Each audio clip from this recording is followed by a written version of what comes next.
Hello students, आज की इस वीडियो में हम लोग एक्सेल का चैप्टर 10 का जो प्रोजेक्ट है वो प्रोजेक्ट हम कैसे सॉल्व करेंगे उसके बारे में हम लोग थोड़ा सा यहाँ पे डिस्कस करने वाले हैं। और इस वीडियो में उन सारे सॉल्यूशंस के प्रॉब्लम को भी मैं बताऊंगा।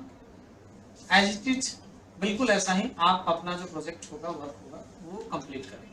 ठीक है, सबसे पहले इसका जो क्वेश्चन सेट है हमारे पास यहाँ पे मैंने ये रखा है प्रोजेक्ट चैप्टर 5.10 में, जिसमें सबसे पहला क्वेश्चन अगर हम देखें तो कह रहा है go to cell B8, go to cell B8 and calculate EMI amount by using PMT function, loan detail given on that sheet. तो हमारे पास जो ये सीट है, इस सीट में लोन अमाउंट यहाँ पे देखो गिवन है, सारी चीजें दी हुई हैं।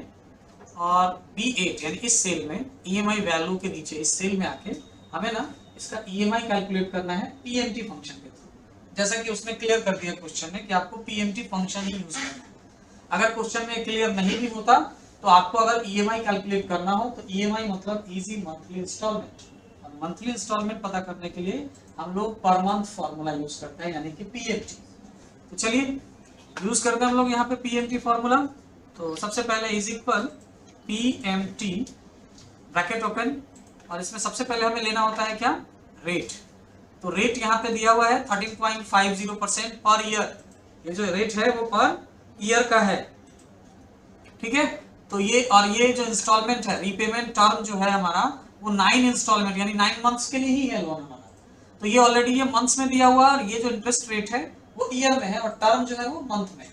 तो हम पहले रेट को सेलेक्ट करके और इस रेट को मंथ वाइज डिस्ट्रीब्यूट करने के लिए, मंथ वाइज डिवाइड करने के लिए हम लोग इसे क्या करेंगे, 12 से इस रेट के कॉलम को, रेट के सेल को डिवाइड कर लेंगे। देन कॉमा लगाएंगे, कॉमा के बाद NPER यानी number of period, number of repayment term. तो वो क्या है हमारा, ये 9 है। अब ये क्या है, ऑलरेडी 9 इंस्टॉलमेंट यानी 9 मंथ्स में है।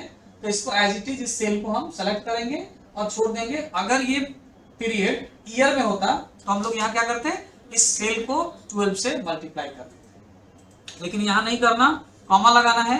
PV यानी प्रेजेंट वैल्यू, प्रेजेंट वैल्यू यानी वो वैल्यू जो हमने लोन के रूप में अमाउंट रिसीव किया है। तो हमने लोन कितना लिया, 75,000। तो हम यहाँ पे ये सेल सेलेक्ट करेंगे, माइनस साइन के साथ ये सेल ले लेना है सॉरी। उसके बाद हम आगे के जो ऑप्शंस दिए गए हैं जैसे FV, फ्यूचर वैल्यू और टाइप, ये हम नहीं भी लेंगे तो हमारा रिजल्ट आ जाएगा। अगर देखो जैसे हमने नहीं लिया, ब्रैकेट क्लोज किया, एंटर किया, ये हमारा आ गया क्या सॉरी, ये आ गया हमारा EMI जो है वो इतने रुपए का आ गया। ठीक है, 75,000 रुपए लोन अमाउंट के हिसाब से पर एनम 9 इंस्टॉलमेंट में अगर हमें देना हो तो हमारा EMI कितना बनेगा, 8,809 रुपए। ठीक है, अब ये EMI जो वैल्यू है ये 13.5% के रेट ऑफ इंटरेस्ट से है। तो सिंपल सी बात है कि अगर आप देख लो यहाँ पे इज इक्वल, और इस अमाउंट को अगर आप 9 से मल्टीप्लाई करोगे तो आपको टोटल कितना देना होगा, 79,281 रुपीज। अब ये 9 मंथ्स है, 9 इंस्टॉलमेंट है, तो 9 महीने में तो मुझे यही देना पड़ेगा क्योंकि लोन है। तो लोन तो 75,000 है और 13.5% पर एनम के रेट के अकॉर्डिंग लगभग 4,200 रुपीज जो है ना वो इंटरेस्ट का बनेगा, 4,300। तो ये हमारा EMI बनता है। अगर ये डेसिमल में नहीं रखना चाहते तो आप इस डेसिमल को यहाँ से डिक्रीज कर लीजिए, तो 8,809 रुपए का EMI बनता है। ठीक है, हर मंथ का, हर इंस्टॉलमेंट का। अब इस EMI कैलकुलेशन के बाद हम लोग आते हैं नेक्स्ट। अगर यही EMI में अगर ये 9 को हम लोग ये NPER को समझते हैं कि ये ईयर है और इसको मल्टीप्लाई 12 कर लेते हैं तो रेट ऑफ इंटरेस्ट कितना आ जाता है, 1,203 रुपए का, 1,203 रुपए, क्योंकि हमें 9 मंथ्स यानी 108 इंस्टॉलमेंट में 9 इयर्स यानी कि 9 into 12 यानी कि 108 इंस्टॉलमेंट में ये पैसा देना होता। तो हर महीने हमको 1,203 रुपए का पेमेंट करना होता। लेकिन ये 9 इंस्टॉलमेंट में ही देना है, इसलिए हमें इसे 12 से मल्टीप्लाई करने की जरूरत नहीं है। उसके अलावा आप चाहें तो यहाँ पे कॉमा, फ्यूचर वैल्यू में आप 0 और टाइप में आप 0 लेके भी एंटर करोगे तो आपको वही रिजल्ट आएगा। तो आप वो फ्यूचर वैल्यू ले भी सकते हैं और नहीं भी ले सकते। ठीक है, तो पहला क्वेश्चन हमने सॉल्व करा, इस तरीके से करना है आपको। दूसरा क्वेश्चन कैलकुलेट प्रिंसिपल अमाउंट यानी मूलधन by using PPMT function in the cell range F3 to F11। Sheet में आइए, यहाँ देखिए ये F कॉलम है, यहाँ F3 से F11 तक में आपको प्रिंसिपल वैल्यू लेना है किसका, तो इसी ईएमआई का। ये जो ईएमआई आप जो दे रहे हो, इस ईएमआई वैल्यू में क्या है कि ये ईएमआई क्या होता है कि इसमें हमारा प्रिंसिपल वैल्यू भी जाता है और जो बैंक इंटरेस्ट ले रही होती है वो इंटरेस्ट भी इसमें इंक्लूड होता है। तो अब हमें अगर जानना है कि इस ईएमआई वैल्यू में कितना प्रिंसिपल वैल्यू जा रहा है हमारा और कितना इंटरेस्ट लग रहा है, तो इंटरेस्ट तो नहीं, हमें सिर्फ प्रिंसिपल वैल्यू जानना है।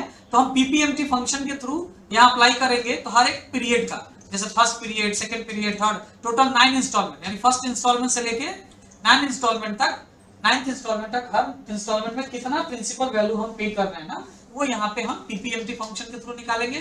तो चलिए सबसे पहले सेल में आ गए F3 में इज इक्वल पीपीएमटी, फॉर्मूला लगाया हमने। हाँ, उसके बाद हमने सेलेक्ट करना है क्या, रेट। तो रेट कहाँ है, ये वाला। अब ये रेट का जो कॉलम होगा ना सेल रेंज, ये नीचे ड्रैग होगा तो चेंज ना हो, इसके लिए इसे क्या कर लेंगे, F4 की प्रेस करके फिक्स कर लेंगे और देन डिवाइडेड बाय 12 कर लेंगे, क्योंकि ये पर एनम है और इसे हमें मंथ्स वाइज डिवाइड करना है। फिर कॉमा लगाएंगे, पर यानी पीरियड यानी कि टर्म। तो पहला इंस्टॉलमेंट, पर में हम लोग क्या लेंगे, ये पहला इंस्टॉलमेंट का हमको प्रिंसिपल जानना है, तो यहाँ पर मतलब पीरियड होता है यानी कि टर्म। तो पहला टर्म में ये ले लेंगे, इसे फिक्स नहीं करेंगे क्योंकि इसे ड्रैग करते वक्त हमें पहला, दूसरा, तीसरा, चौथा ये चेंज करना, सेल रेंज चेंज होना चाहिए। देन कॉमा लगाएंगे, एनपीईआर नंबर ऑफ पीरियड क्या है, ये 9 इंस्टॉलमेंट, इसे भी फिक्स कर लेंगे क्योंकि इसे चेंज नहीं करना मुझे। कॉमा लगाएंगे। अब क्या लेना है, पीवी यानी प्रेजेंट वैल्यू। तो प्रेजेंट वैल्यू ये लोन अमाउंट है, माइनस साइन के साथ ये सेलेक्ट करेंगे और इसे भी फिक्स कर लेंगे। और उसके बाद का जो ऑप्शन है वो ऑप्शनल है, हमें लेना नहीं है तो भी रिजल्ट आ जाएगा। तो हमने ये ब्रैकेट क्लोज किया और एंटर किया। तो देखो पहले मंथ्स में ये ईएमआई आएगा, इसे ना मैं करेंसी सिंबल में चेंज कर दे रहा हूं और यहां से इसका करेंसी सिंबल मुझे इंडियन रुपीस करना है, मैं इंडियन रुपीस कर दे रहा हूं।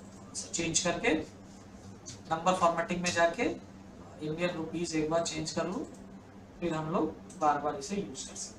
ये हो गया चेंज। और अब इसे मैं ड्रैग कर दूं तो देखिए हर महीने के प्रिंसिपल वैल्यू में यानी हर इंस्टॉलमेंट में आपका प्रिंसिपल वैल्यू चेंज होगा। और प्रिंसिपल वैल्यू जब भी आपके लोन से जाता है ना तो स्मॉलर टू लार्जर में जाता है, यानी सबसे पहले मंथ के इंस्टॉलमेंट में आपका प्रिंसिपल वैल्यू कम होता है, इंटरेस्ट ज्यादा होता है, और लास्ट मंथ में प्रिंसिपल ज्यादा और इंटरेस्ट कम हो जाता है। तो इस तरह से आप हर महीने प्रिंसिपल दे रहे हो, ठीक है। अब ये इतना प्रिंसिपल आपका है तो इसका अगर हम ग्रॉस टोटल निकालें यहाँ पे is equal sum, sorry is equal sum, sorry sum और स्मॉल आ गया यहाँ है ना, SUM सम ब्रैकेट ओपन और यहाँ पे रेंज ले लीजिए पूरा F3 से F11 ब्रैकेट क्लोज एंटर। देखो 75,000 टोटल लोन अमाउंट था, तो आगे 75,000 टोटल ग्रॉस। अब देखिए अगला क्वेश्चन, नेक्स्ट क्वेश्चन में क्या करा, कैलकुलेट करना है interest by IPMT G3 to G11 में, यानी यहाँ पे अब इंटरेस्ट भी निकालना है तो वही सेम प्रोसेस करना है लेकिन फंक्शन चेंज कर देना है IPMT।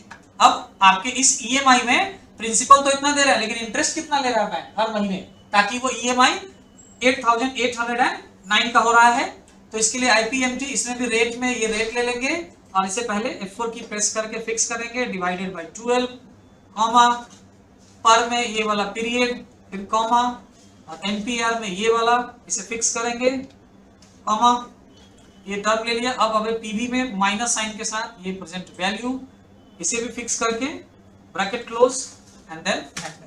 फिक्स नहीं करोगे ना तो आप देखोगे क्या रिजल्ट आएगा वो चेक कर लेना, आपको ये रिजल्ट कोई नहीं आएगा, पहला आएगा, बाकी का रिजल्ट NA करके आएगा, ठीक है ना। तो आप इसको चेक कर लीजिएगा बिना फिक्स किए हुए भी कि क्या हो रहा है इसमें, ठीक है। अब इसे मैं ड्रैग कर लूं तो देखो ये अलग अलग, देखो इंटरेस्ट में क्या हो रहा है, तो पहले महीने देखो पहले इंस्टॉलमेंट में इंटरेस्ट कितना ज्यादा लग रहा है और आखिरी महीने में कितना कम लग रहा है इंस्टॉलमेंट। अब इसका क्रॉस निकाले तो ये फॉर्मूला कॉपी कर लीजिए, टोटल इंटरेस्ट ये पे हो रहा है आपका 4,281 रुपया, और अभी मैंने टोटल कैलकुलेट किया था ना 79,281 आ रहा, ये आ गया यहाँ, ठीक है। अब आगे बढ़ते हैं अगले क्वेश्चन में। नेक्स्ट क्वेश्चन कह रहा है calculate GST on interest amount by using suitable formula. अब आपको इस इंटरेस्ट अमाउंट का GST निकालना है, कितना परसेंट, 18%। तो जीएसटी निकालने का सिंपल सा तरीका है, इज इक्वल ये इंटरेस्ट अमाउंट मल्टीप्लाई 18% और एंटर कर दीजिए। तो ये जीएसटी अमाउंट आ गया किसका, इंटरेस्ट पे। टोटल ये इस पे ये फॉर्मूला ले लीजिए, फॉर्मेट पेंटर पे चेंज हो गया। अब इसका ग्रॉस टोटल आप निकालना चाहे तो इंटरेस्ट का ग्रॉस टोटल ले लीजिए। अब कह रहा है ईएमआई, अगला क्वेश्चन है, अब कह रहा है calculate EMI with GST in cell range I3 to I11। अब हमें यहाँ पे ईएमआई कैलकुलेट करना विथ जीएसटी, यानी प्रिंसिपल, लोन और इंटरेस्ट तीनों मिला के अब ईएमआई क्या बनता है। तो पहले ना मैं यहाँ पे कर दूं इज इक्वल और ये प्रिंसिपल वैल्यू ले लो प्लस और ये इंटरेस्ट वैल्यू ले लो और एंटर करो। तो देखो इसमें ये वाला फॉर्मूला ले लो और यहाँ पे करो। तो देखो सारे मंथ में यही सेम ईएमआई बन रहा है ना, इसका डेसिमल इंक्रीज कर दो।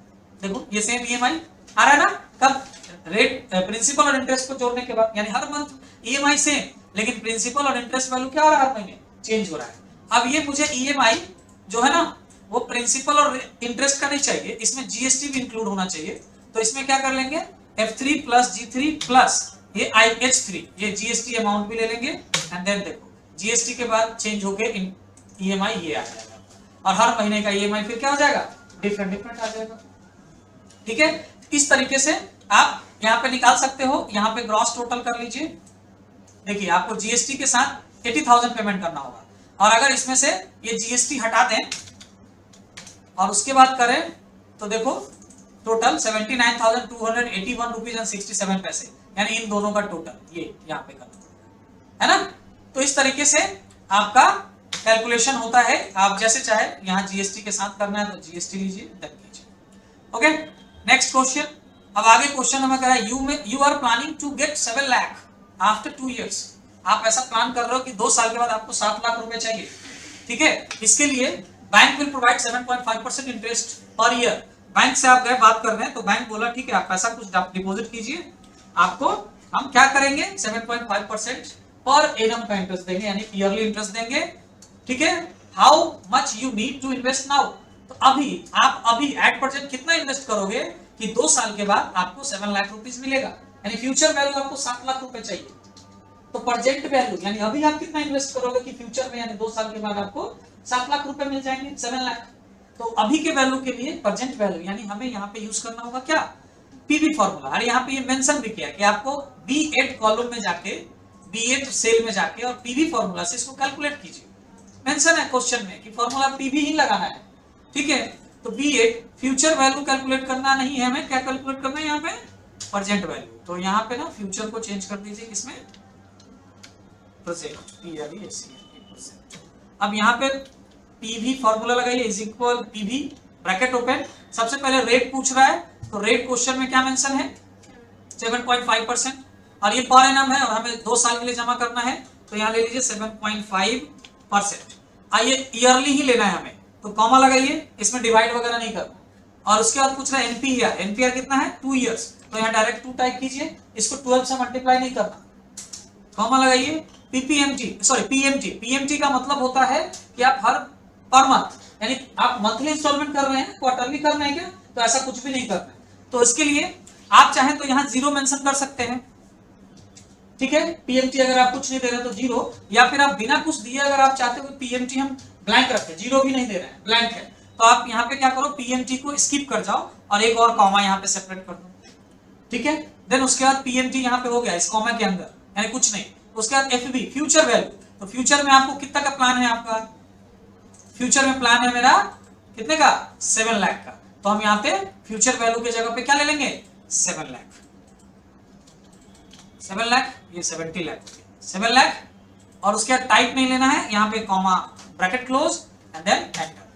तो रेड कलर से आ रहा है ना, ये फ्यूचर वैल्यू आप यहाँ पे इसको माइनस में ले लीजिए, देन ये कीजिए। अब ये डॉलर साइन में आ रहा है, इसका हम करेंसी चेंज कर देना है यहाँ से। तो लगभग 6,05,732 रुपए 83 पैसे का अभी आप डिपॉजिट करोगे, तो 2 साल के बाद आपको ना जो इंटरेस्ट रेट दे रही है बैंक 7.5% का, उस इंटरेस्ट रेट से आपको क्या मिलेगा 7 लाख रुपए मिलेगा 2 साल के बाद। अब देख लो, इसे फ्यूचर वैल्यू निकाल लो, यहाँ पे मैं निकाल देता हूँ, इज इक्वल फ्यूचर वैल्यू के लिए एफबी फंक्शन है, एफबी फंक्शन रेट में क्या लेना था 7.5%, कॉमा टर्म में 2 years एनपीआर के जगह पे कॉमा, पीएमटी नहीं था तो एक और कॉमा, और यहाँ पे प्रेजेंट वैल्यू तो माइनस में ये वाला वैल्यू ले लीजिए प्रेजेंट वैल्यू के रूप में, ब्रैकेट क्लोज, एंटर कीजिए। देखिए फ्यूचर में 7 लाख रुपए दे रहा है, यानी ये अमाउंट सही आ रहा है ना हमारा प्रेजेंट वैल्यू, फ्यूचर में 7 लाख रुपए ही तो चाहिए था मुझे, तो ये वाला अमाउंट है फ्यूचर का, ये आप चेक कर सकते हो ऐसे 7 लाख रुपए का। चलिए तो ये क्वेश्चन हो गया सॉल्व। इसी तरह से आप करेंगे सॉल्व अपना क्वेश्चन। अगला, if you deposited 30,000 per month for 3 years and bank will provide 7.25% interest per year, how much will you get after 3 years? अब कह रहा है यहाँ पे कि आप डिपॉजिट कर रहे हो, लेकिन ये डिपॉजिट 30,000 का क्या है, ईयर में नहीं है, पर मंथ में है, और ये 3 सालों तक, यानी हर महीने यानी हर साल 12 इंस्टॉलमेंट में पेमेंट कर रहे हैं, यानी 3 सालों तक, यानी 36 इंस्टॉलमेंट, यानी 36 टाइम आप 30,000 पेमेंट कर रहे हो। बैंक आपको बोल रही है 7.25 का रेट ऑफ इंटरेस्ट मिलेगा पर ईयर, तो आपको 3 साल के बाद कितना पैसा मिलेगा, तो कैसे कैलकुलेट होगा ये, फ्यूचर वैल्यू से। कहां कैलकुलेट करना है, B12 में कहां है हमारा, और हमने ये जो पहला क्वेश्चन था वो कहां करना था, B8 में। B8 में तो पहले से हमने ये कर रखा था ना, B8 में ये गड़बड़ हो गया, तो ये प्रेजेंट वैल्यू हमने B12 में कर। अच्छा चलो कोई नहीं, मैं फ्यूचर वैल्यू आपको कहीं और करके दिखा देता हूं, क्या कॉपी किया, सपोज करो मैं G8 में, यहाँ पे G15 में कर ले रहा हूँ, यहाँ से G16 में फ्यूचर वैल्यू कैलकुलेट कर रहा हूँ, यहाँ पे कर ले, इसको मैंने सही बनाया था वहां पे ना, नहीं गड़बड़ कर दिया, कोई नहीं कहीं पे कर लो, सेल रेंज कहीं खाली तो है सारा, फ्यूचर वैल्यू। अब यहाँ फ्यूचर वैल्यू कैलकुलेट करना है एफबी फंक्शन से, एफबी फंक्शन लगाया आपने, ब्रैकेट ओपन। अब आपको क्या करना है, तो सबसे पहले इसमें रेट क्या है, 7.25% पर एनम, तो आप यहाँ पे ले लीजिए रेट 7.25%, और ये पर एनम है, और आपका यहाँ डिपॉजिट कैसे हो रहा है, पर मंथ में हो रहा है, तो आपको इंटरेस्ट रेट को भी एनम से मंथ में डिवाइड करना होगा, तो इसको 12 से डिवाइड कीजिए, ठीक है। अगर ये ईयरली हम डिपॉजिट करते हैं तो यहाँ पे 12 से डिवाइड करने की जरूरत नहीं होती, हम सीधा 7.25% इंटरेस्ट लेते, कॉमा लगाएंगे, एनपीआर पीरियड 3 सालों का है ना, तो यहाँ 3 लीजिए और मल्टीप्लाई 12 कीजिए, क्योंकि 3 सालों में हर महीने करना है, तो 12 से मल्टीप्लाई करके 12 से 36 महीने या 36 मंथ में कन्वर्ट होना चाहिए, तो ये करना है। अगर ये पूरे साल का होता तो हम यहाँ मल्टीप्लाई भी नहीं करते, कॉमा।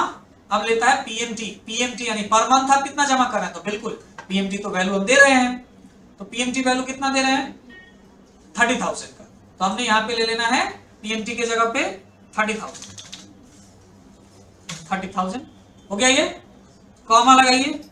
अब यहाँ पे प्रेजेंट वैल्यू, तो प्रेजेंट वैल्यू तो मुझे पता नहीं है, और ये ऑप्शनल है क्योंकि बिग ब्रैकेट में, तो हमें ये देने की जरूरत भी नहीं है, और ये जब देने की जरूरत नहीं है तो ब्रैकेट क्लोज कीजिए और एंटर कीजिए, तो देखिए फ्यूचर में यही वैल्यू मिलेगा। अब ये माइनस में आ रहा है ना, इसके लिए क्या कीजिए, पीएमटी का जो वैल्यू ले रहा है ना वो माइनस साइन में दे दीजिए, देन उसके आगे पॉजिटिव वैल्यू आएगा, तो हर साल आप कितना जमा कर रहे हो, ये आपको मिलेगा कितना, 12,02,411 रुपए का अमाउंट मिलेगा।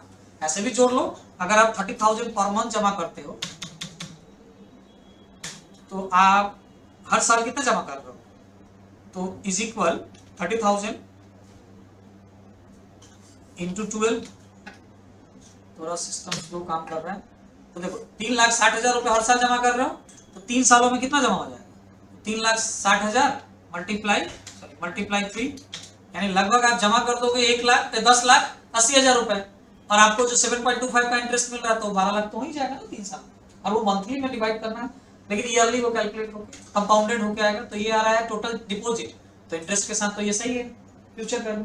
तो इस तरह से आपको फ्यूचर वैल्यू कैलकुलेट करना है। अब यही साल के जगह मंथ के जगह पे सालाना होता, ईयरली जमा कर रहे होते, तो हम यहाँ पे ये डिवाइड 12 से नहीं करते रेट को, और ना ही ये पीरियड को 12 से मल्टीप्लाई करते हैं, ठीक है, करना नहीं होता, ऐसे ही करते हैं। अगर ये क्वार्टरली डिपॉजिट होता तो हम यहाँ 12 के जगह 4 से मल्टीप्लाई करते इस ईयर को, नंबर ऑफ पीरियड को, और रेट ऑफ इंटरेस्ट को 4 से डिवाइड भी करते हैं, ऐसे करके आपको रिजल्ट लेना है। आगे रिजल्ट ये आगे बढ़िए, नेक्स्ट क्वेश्चन कह रहा है in 8% per year return how many will it take to double any investment amount, calculate in cell B15 by using NPER formula. B15 cell कहाँ है, ये रहा, यहाँ पे मुझे कैलकुलेट करना है क्या,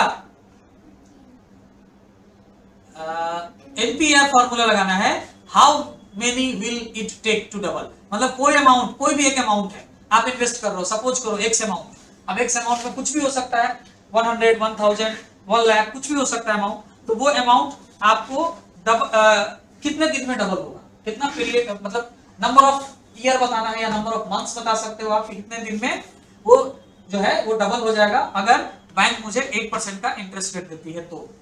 अब ये नंबर ऑफ पीरियड आपको पता करने के लिए ऑब्वियसली आपको फॉर्मूला एनपीईआर यूज करना होगा, क्योंकि इसका मतलब ही होता है एनपीईआर यानी नंबर ऑफ पीरियड। तो चलिए N15 आते हैं यहाँ पे टर्म पीरियड निकालने के लिए, इस सेल में इज इक्वल एनपीईआर फॉर्मूला लगाया मैंने।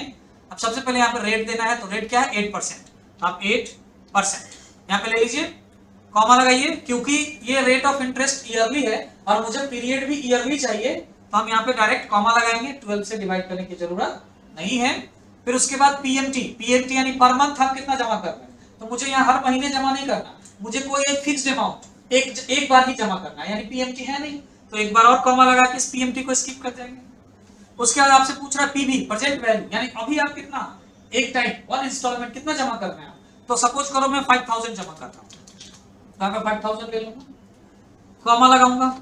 अब ये माइनस में लेना होगा ना आपको, -5000 कॉमा। अब आपसे पूछ रहा है फ्यूचर वैल्यू, अब ये ऑप्शनल है, दे भी सकते हैं नहीं भी दे सकते हैं, लेकिन यहाँ पे फ्यूचर वैल्यू हम लेंगे, क्योंकि ये फ्यूचर वैल्यू क्या होना चाहिए, डबल होना है। तो हम ये जो एज्यूम किए कि हम कोई अमाउंट यानी 5000 रुपए हम दे रहे हैं, उसको डबल करना होगा फ्यूचर वैल्यू, तो हम इसको डबल करेंगे। डबल कैसे करेंगे, तो आप ये कर लीजिए क्या, कॉमा के बाद 5000 इंटू 2, आप ब्रैकेट क्लोज और एंटर। तो ये देखिए ये ईयर डेसिमल में आ रहा है ना, इसको आप डेसिमल को डिक्रीज कर दीजिए, तो ऑलमोस्ट 9 इयर्स लगेंगे, 9 टर्म्स, 9 इयर्स लगेगा जब आप इसे, मतलब एक बार अगर आप 5000 रुपए जमा कर दिए और 8% इंटरेस्ट रेट अगर आपको कोई दे रहा है बैंक, तो आपको 9 इयर्स लगेंगे उसको डबल होने, 9 इयर्स, ये इयर्स में टर्म है। अब इसको मल्टीप्लाई में करना है, मल्टीप्लाई 12 कर दो इसको ब्रैकेट क्लोज होने के बाद, तो ये टर्म क्या आ जाएगा, साल में आ जाएगा, सॉरी मंथ में आ जाएगा, तो 9 इयर्स यानी कि 12 मंथ्स के हिसाब से 108 मंथ्स ये आ जाएगा। लेकिन मुझे ये पीरियड साल में बताना है, तो ये हम मल्टीप्लाई नहीं करेंगे, ये ईयर 9 इयर्स का टर्म आ गया। तो अगर आप 8% रेट ऑफ इंटरेस्ट से कोई अमाउंट डालते हो तो डबल 9 इयर्स में होगा। अब आप यहाँ पे अमाउंट ले सकते हो, एज्यूम कर सकते हो, जैसे मैंने लिया 10,000 रुपए अमाउंट और 8% रेट ऑफ इंटरेस्ट, ठीक है, और इसको क्या होना है, 10,000 को क्या होना है 20,000, तो यहाँ पे सॉरी इसको 20,000 कर लीजिए, फ्यूचर वैल्यू 20,000 होगा। अब यहाँ पे लगाइए आप एनपीईआर फॉर्मूला,